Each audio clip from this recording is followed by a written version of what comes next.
সিটির chairman sir কিন্তু অনেক অভিজ্ঞ লোক আছে এলাকার, ওরা কিন্তু সবই জানে।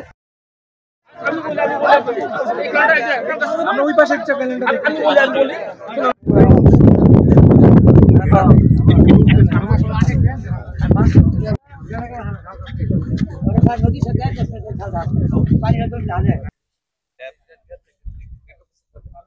হালটাকে নাও দুইবার মাছ আর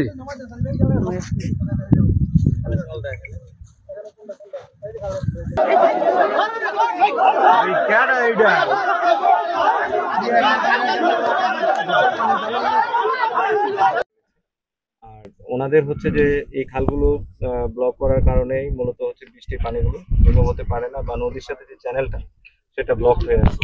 তো ওনারা আজকে আমাদের একটু আগে ডিরেক্টর মহোদয় পরিবেশ উনি বললো যে এটা 3 মাস সময় নিয়েছে একটা খালগুলো রিমুভ করে ওয়াটার কোর্সটা ওকে করা যায় সেটা তারা করবে। এবং পাশাপাশি এখানে আমরা জানি আমি যখন এখানে ডকুমেন্টগুলো অ্যানালাইসিস করলাম, তাদের 148 একরের মতো তারা এনওসি পেয়েছে, কিন্তু ওনাদের যে চেয়ারম্যান মহোদয় উনি বললেন যে ওনার এরিয়া ওয়ার্কিং এরিয়া হয়তো 200 বা 250 এরকম একর হতে পারে।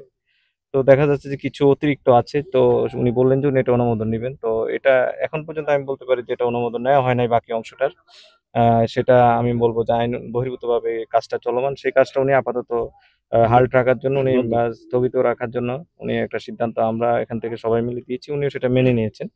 আর আগামী 3 মাসের মধ্যে উনি যে ব্লকগুলো আছে আমাদের যে আরেক শিট যে রেকর্ডিং শিট আছে সেই শিট ধরে পানি উন্নয়ন বোর্ডের যে খালগুলো আছে সেগুলো উনি 3 মাস সময়ের মধ্যে রিমুভ করে দিবেন, যে ওয়াটার ফিলিং গুলো হচ্ছে সেগুলো রিমুভ করে দিবেন। এলাকার পুরো একটা মাস্টার প্ল্যান।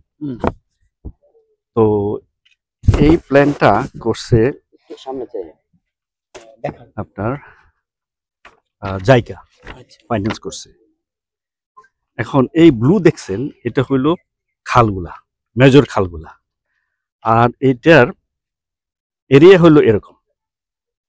এটাকে বলে টাটকির খাল লোকাল ভাষাতে। এই এই এই জায়গাটাকে ইরিগেশনে আওতা আনার জন্য 1981 থেকে শুরু করছে বোধ হয়, 1990-তে সামথিং হ্যান্ড ওভার করছে, 92 শেষ করছে। এটার উদ্দেশ্য হচ্ছে যে ভিতরে এই খালগুলা দিয়ে এলাকার পানি চলে যাবে পাম্প হাউস এটা ড্রেন আউট করে যাবে কোথায়?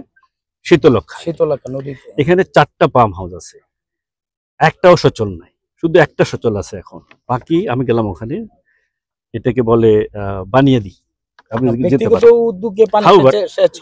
হচ্ছে এখন যেটা হচ্ছে যেখানে এই বিভিন্ন জায়গাতে একটা আর্টারি আমার শরীরে কোথাও রক্তটা বন্ধ হয়ে যায়, তো বাকিগুলোর মধ্যে ব্লাড সার্কুলেশনে ঝামেলা হবে।